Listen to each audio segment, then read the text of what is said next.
예수님께서 오셔서 복음을 설명하는데 잘 알아듣지 못하잖아요. 그래서 비유로 설명하는 겁니다. 알아듣기 위해서. 모세가 광야에서 놋뱀을 든 것처럼 인자도 들려야 하리라. 요나가 물고기 뱃속에서 3일을 지낸 것처럼 인자도 땅속에서 3일을 있어야 하리라. 그러면서 설명합니다. 복음은 뭐냐? 겨자씨와 같은 것이다. 씨 중에 가장 작지만 그 속에 생명이 있기 때문에 심어놓으면 큰 나무처럼 자라서 새들이 집을 짓고 살 만큼 커지는 것이다. 사람이 돈을 벌어서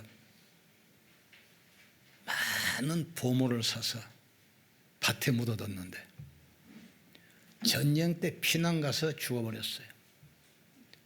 그 밭에서 일하다가 이 사람이 땅속에 숨겨 있는 부활을 발견했어요.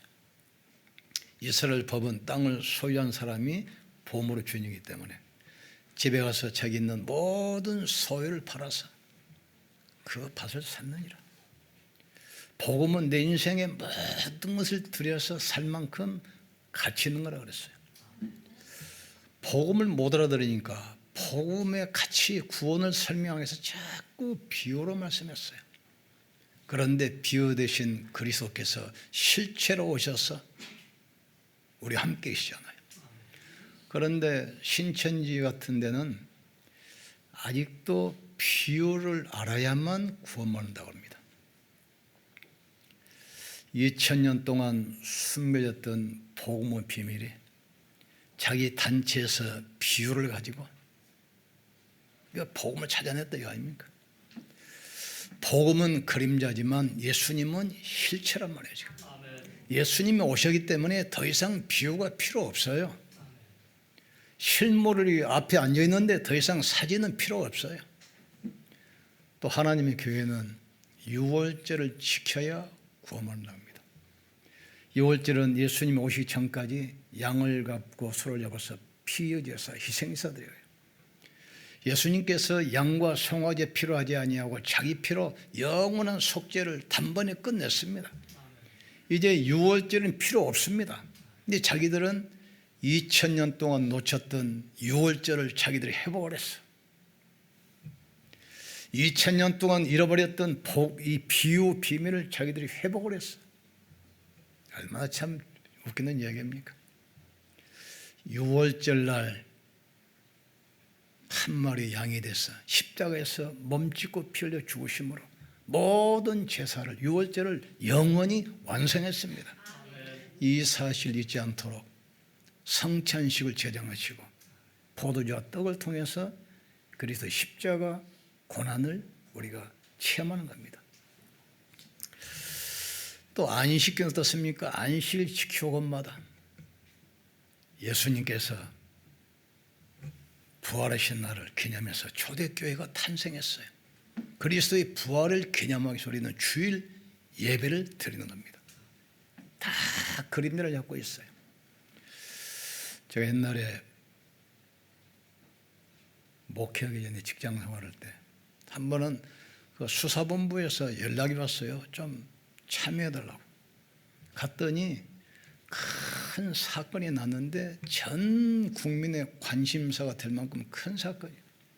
대통령도 수사본부에 와서 범인을 제일 빨리 잡은 수사관은 특진을 시키겠다.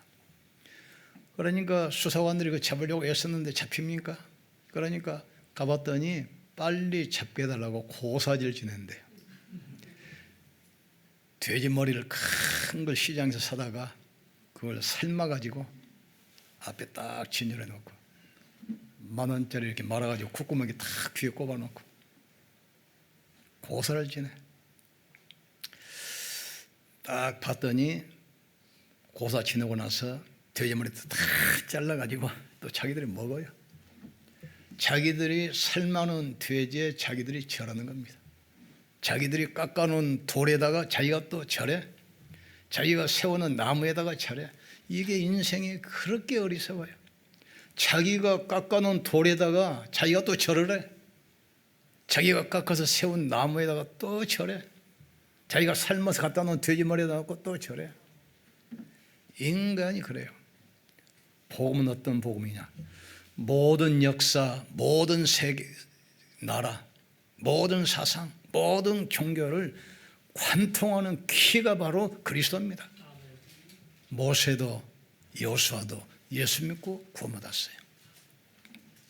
초대교회 바울과 사도들도 예수 믿고 구원받았어요. 우리도 예수 믿고 구원받은 겁니다. 오고 오는 우리의 후대도 예수 믿어 구원받아요. 오늘 무슨 말인지 잘 이해하셔야 됩니다. 그래서 오늘 어린이날인데 우리 후대에게 이걸 가르쳐야 돼요. 우리 후대는 반드시 세 사람의 기도 속에서 성장해야 됩니다. 목회자의 기도 속에, 부모의 기도 속에, 선생님의 기도 속에 있어야 돼요. 목회자는 우리 렘넌트의 영적 배경입니다. 선생님은 우리 렘넌트의 사회적 배경이라 이 말이죠. 우리 부모들은 우리 렘넌트의 인생과 모든 삶의 배경이라 말이죠. 사울이 범죄하고 왕이 하나님께 버림받았어요. 그러니까 다음 왕을 세우는데 하나님께서 사무엘에게 이새의 집에 가서 그 아들들 중에서 기름 부어서 왕을 세워라. 그래서 사무엘이 이새 집에 가서 아들 부릅니다. 제일 첫째 아들이 딱 오는데 보니까 인물이 비범하게 생겼어. 하나님 택한 사람이 이 사람입니까? 아니다. 둘째 보니까 또 인물이 보통이 아니야. 이 사람입니까? 아니야. 7 아들까지 다 지나가는데 하나님께서 허락을 하지 않는 거예요. 그래서 아들 이것뿐이냐 그러니까 막내가 남았는데 저 목장에서 양치고 있습니다. 데려와봐라. 그 데려오는데 하나님께서 음성을 줍니다. 이는 내가 택한 자니 기름을 부으라 그랬어요. 그러면 하시는 말씀입니다. 사람은 외모로 보거니와 나 여호와는 중심을 보느니라. 다윗에게 기름 부어서 왕을 세웠는데 이때부터 사울에게 성령이 임하기 시작해요. 우리는 반드시 첫 번째 우리 후대에게 언약을 전달해요. 이스라엘 백성들이 광야를 지날 때 뭘 따라갔습니까? 언약궤를 따라갔어요. 언약궤 따라갈 때 성령의 구름기둥 불기둥으로 광야를 인도했잖아요. 그 언약궤 속에는 뭐가 들었습니까? 3가지가 들었습니다. 구원을 설명하는 말씀이 새겨진 돌비, 구원받은 백성을 하나님께서는 보호하시고 축복하시잖아요. 그 능력을 설명하는 만나 항아리, 그리고 세상을 정복하고 다스리는 그 비밀을 상징하는 아론의 쌍난 지팡이, 이 3가지를 그 속에 넣어놓고 계속 구원의 비밀과 또 기도의 능력과 하늘 배경을 계속 보면서 따라가도록 언약궤를 따라가라는 거예요. 이걸 뭘 말합니까? 그리스도의 삼직을 말합니다. 돌비는 하나님 만나는 길을 설명하는 그리스도의 선지자입니다. 선지자. 만나 항아리는 모든 재앙과 저주를 막는 그리스도의 제사장직을 설명해요. 아론 쌍난 지팡이는 세상을 정복하는 하늘 보호자의 배경을 설명하는 것, 그리스도의 왕권을 설명하는 것이 지팡이입니다. 구약의 모든 것은 그리스도를 설명하는 예표다 이 말이죠. 그런데 모든 이단들은 지나간 그림자를 붙들고 사람을 유혹합니다. 2000년 만에 우리가 회복된 게 6월절이다 지금. 2000년 동안 놓쳤던 비유 우리가 지금 깨닫고 성경을 지금 해석해 우리한테 와야 구원받아. 안식일 지켜 구원받아. 다 속는 겁니다 지금. 선지자 제사장과 이 언약 합친 것이 바로 그리스도란 말이에요. 나는 길이요 진리요 생명이니 나로 말미암지 않고는 아버지께로 올 자가 없느니라. 그리스도 예수 안에 있는 생명의 성령의 법이 죄와 사망에서 너희를 해방하였습니다. 하나님의 아들이 오신 것은 마귀를 멸하려 하심이라고 했어요. 제가 언니가 이야기했죠. 대학 가서 교수들 신회 예배하는데 이분들이 선지자로 오신 그리스도 알아요. 영접운동 많이 합니다. 제사장으로 오신 그리스도를 알기 때문에 회개운동도 많이 해요. 그런데 사단을 결박한 그리스도의 왕권을 설명하면 못 알아들어요. 영적 사실을 못 알아들어요. 그러니까 현장은 흑암 문화가 덮쳐버린 거란 말이에요. 우리 후대들에게 반드시 이 언약을 가르쳐야 돼요. 다윗은 이 비밀을 알고 계속 묵상합니다. 복 있는 사람은 악인의 길을 따르지 아니하며 죄인의 길에 서지 아니하며 오만한 자의 자리에 앉지 아니하고 여호와 율법을 즐거워하여 그것을 주야로 묵상하는 자로다. 저는 시냇가에 심은 나무가 시절을 쫓아 과일을 맺으며 그 이파리가 마르지 아니하였더니 만사가 다 형통하리로다. 악인은 그렇지 아니하며 바람에 나는 개와 같도다. 하나님께서 의인은 인정하시나 악인은 인정하지 않으라겠어요. 그러니까 이 사무엘이 이 다윗에게 안수를 하면서 언약의 비밀, 언약을 정확하게 전달한 겁니다. 이 언약이 우리 후대에게 전달되기를 주님으로 축복합니다. 두 번째 전달할 것, 미션입니다. 예수님께서 부활하자마자 감람산으로 불러서 뭘 말씀합니까? 모든 족속으로 만민에게 땅 끝까지 이 복음을 전가하라. 우리 지난번에 겪었잖아요. 중국, 그것도 한 지방, 한 지역, 한 그 어시장, 조그마한 판때기에서 시작된 코로나, 일시에 전 세계를 쳐버리잖아요. 영적 문제도 마찬가지입니다. 순식간에 전 세계를 덮쳐버려요. 왜 우리가 섬겨야 됩니까? 우리나라도 복음이 더 안전해졌는데 몰라서 그래요. 우리나라가 100년 전에 복음에 누를 때 미국의 전 백성이 믿고 나서 온 게 아닙니다. 그분을 때문에 우리나라에 복음이 들어와서 우리나라가 이 복음 때문에 축복으로 인도받았잖아요. 다윗에게 뭘 말했습니까? 정확한 복음을 설명하고 성전을 지어라. 언약궤를 찾아다가 모시고 유월절을 회복해라. 이 미션이 전달됐어요. 그래서 다윗이 왕된 이유가 뭡니까? 성전 건축 때문에 하나님이 왕으로 세우셨어요. 이것이 다윗의 평생의 기도 제목이 됐어요. 성전 건축을 준비를 다 마쳐놓고 다윗이 기도하잖아요. 뭐라 기도합니까? 천지의 능시 다 주의 것입니다.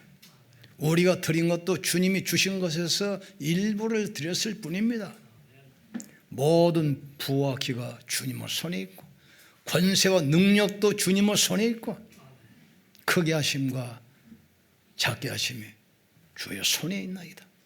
이 다윗의 신앙 고백. 그래서 하나님께서 사람은 외모를 보지만 여호와께서는 중심을 보신다겠어요.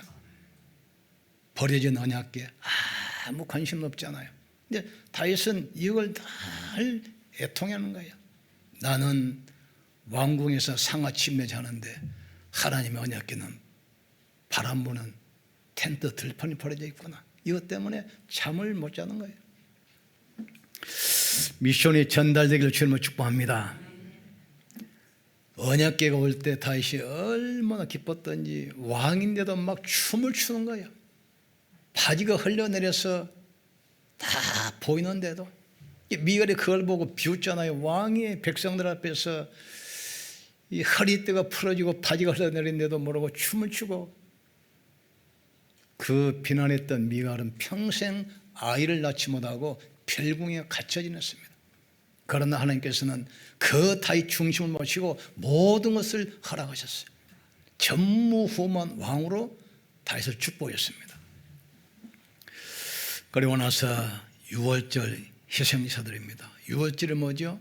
애굽에서 해방된 날, 그것을 기념하는 것이 바로 유월절이에요. 하나님께서는 성전에서 이스라엘 백성을 만나주시고 그곳에서 응답으로 축복하셨어요. 세 번째 뭐가 전달됩니까? 언약과 미션 누리는 기도의 비밀이 전달돼야 돼요. 다윗은 이걸 알고 아침에 낮에 밤에 계속 그걸 놓고 기도한 겁니다. 아침에 여호와께서 나의 소리를 들으시리니 내가 아침에 죽게 나가서 기도합니다. 낮에도 계속 기도해요. 여호와는 나의 목자시니 나는 부족함이 없으리로다. 그가 나를 푸른 초장에 누이시며 쉴 만한 물가로 나를 인도하시는도다. 여호와께서 자기 이름을 위하여 나를 의의 길로 인도하시는도다. 내가 사망의 은침한 골짜기로 다닐지라도 해에 받을 것을 두려워하지 않는 것은 주께서 나와 함께 하심이라. 주의 지팡이와 막대기가 나를 안위하시나이다. 내가 여호와의 집에 영원히 살리로다. 그러면서 기가 막힌 고백을 해요. 왕궁에서 내가 천날을 지내는 것보다 주의 문지기로 하루를 지내는 것이 나에게는 더 가치고 보람이 있다 이거죠. 왕궁에서 천날을 지내는 것보다 성전 문지기로 있는 것이 나에게는 더 기쁨이라겠어요. 그 다윗의 신앙 고백 앞에 괴롭혔던 블레셋이 완전히 무너져 버리잖아요. 블레셋이. 그러면서 밤에 기도합니다. 밤에 내게 오시오니 나를 감찰하시고. 그래서 우리 렘넌트들에게 아침에 기도의 힘을 얻는 비밀, 낮에는 그 축복을 전달하는 비밀, 밤에는 나를 치유하고 힘을 얻고 회복시키는 기도 비밀이 전달되기를 주의 이름으로 축복합니다. 그래서 우리는 산뜰 성전을 세워서 우리 후대에게 보여줘야 돼요. 앞으로는 금토일 시대가 오면 다 무너집니다. 지금 4차 산업 시대가 오면 어떻게 되겠습니까? 금토일 시대가 오면 어떻게 되겠습니까? 교회는 다 무너져 버려요. 유럽 교회 다 문 닫았잖아요 지금. 유럽에서 하나님 이야기하면 이거 정신병자 취급받습니다. 미국 다 교회 지금 팔려가잖아요. 우리 호주에 있던 그 교회 이야기 들었잖아요. 그 목사님의 나이가 90이 다 돼가는데 신학생을 후계 목회자가 없어요. 그래서 버티다가 우리 한국인 선교사에게 그 교회를 넘겨주셨잖아요. 신학교가 없습니다. 신학생이 없어요. 앞으로 그런 시대이기 때문에 우리는 정말 복음 가진 렘넌트를 위해서 기도하기를 주님으로 축복합니다. 산뜰 성전. 다민족이 와서 예배하면서 복음 듣고 구원받을 장소가 있어야 돼요. 정신병 시대, 불치병 시대, 병든 사람이 와서 기도로 힘을 얻고 치유받고 회복되는 그런 기도의 뜰. 우리 후대들이 와서 정말 서밋으로 세워져서 237로 갈 수 있는 산뜰 성전을 위해서 기도하기를 주님을 축복합니다. 오장을 기도하셨잖아요. 만평 달라고. 우리 기도의 하나님은 응답하시는 겁니다. 내 이름으로 기도하면 내가 반드시 시행하리라 하겠어요. 지금까지는 너희가 내 이름으로 기도하지 안 했지 않냐? 이제는 기도해라. 그리하면 너에게 응답하시리니 너에게 기쁨이 충만하리라 약속했어요. 우리가 기도할 때 성삼위 하나님은 역사하십니다. 보호자의 축복으로 역사하시는 겁니다. 성령의 능력으로 역사하시는 거예요. 성령은 어떤 에너지 파워가 아닙니다. 성삼위 하나님이십니다. 우리가 기도할 때 성령이 역사하시면 창조의 역사 일어나게 돼 있어요. 여러분 산업이 산뜰 성전에 도전할 만큼 창조 경제 회복되길 주여로 축복합니다. 몸이 아픈 분들 언약 붙들고 기도하다가 육신의 질병도 치유되기를 주여로 축복합니다. 모든 불신과 무능을 복음을 깨트려 버렸어요. 그리스도는 어제나 오늘이나 영원토록 동일하시느니라. 사랑하는 자의 네 영혼이 잘된 것 같이 네가 범사에 잘되고 강건하기를 내가 강구한다겠어요. 다윗에게 역사하셨던 그 하나님은 우리에게도 동일하게 역사하십니다. 다윗을 축복하셨던 그 능력은 지금도 똑같습니다. 아무것도 염려하지 말고 네 구할 것을 감사함으로 하나님께 아뢰라. 그리하면 모든 지역에 뛰어난 하나님의 평강이 네 마음과 생각을 지킬 것이다. 십자가에서 모든 문제 끝내시고 부활하신 주님이 우리와 함께 하십니다. 우리는 후대에게 반드시 언약 전달, 미션 전달, 기도 비밀을 전달해야 돼. 그래야만 5차 산업 시대에 살아남고 그 시대를 치유하는 증인으로 서게 될 줄 믿습니다. 오늘은 이 사실 기념하는 성찬 예배입니다. 예수님이 십자가에서 몸지고 피 흘려 죽으심으로 우리의 원죄, 자범죄, 조상의죄 영원히 끝냈습니다. 이 사실을 믿는 자를 자녀 삼으시고 양자 영을 주셔서 모든 축복을 허락하시는 겁니다. 이 축복 가지고 승리하기를 주의 이름으로 축복합니다. 우리 기도하시고 성찬 나누시겠습니다. 하나님, 이 성찬 예식에 함께하사 십자가의 은혜가 나에게 임하게 하시고 부활의 능력으로 역사하사 우리의 모든 약한 부분이 치유되고 새해먹게 도와 주옵소서. 우리를 통해서 언약과 미션과 기도 비밀이 우리 후대에게 정확하게 전달되게 도와 주시옵소서. 우리 렘넌트들이 살아야 할 2030, 2080 시대에 주역으로 서밋으로 세워지게 하여 주옵소서. 성찬을 통해서 우리 약한 부분이 치유되고 새 무는 시간 되게 하여 주시옵소서. 우리 기도하시겠습니다. 지금도 살아계시며 성령으로 역사하시는 전능하신 하나님을 찬양합니다. 성삼위 하나님께서 보호자의 축복으로 역사해 주옵소서. 보호자의 능력으로 역사하사 약한 부분이 치유받게 도와 주옵소서. 전무후무한 응답을 주셔서 삶시대를 열게 주님이 축복해 주옵소서. 하나님의 형상 회복되게 하시고 하나님의 생기로 충만케 하시고 에덴의 응답으로 역사해 주옵소서. 보혜사 성령이여 바람같이 불같이 생수같이 역사해 주옵소서. 십자가에서 사탄의 권세를 깨뜨리신 능력의 손으로 진연수하여 주옵소서. 죄와 저주의 권세를 영원히 못 박으신 그 능력으로 축복해 주옵소서. 하나님, 중직자 시대, 목회자 시대, 렘넌트 시대, 삶시대를 열 수 있도록 전무후무한 응답으로 역사해 주시옵소서. 예수님 이름으로 기도합니다. 아멘. 기도하시면서 성찬 나누시겠습니다. 성찬위원들 나와주시기 바랍니다.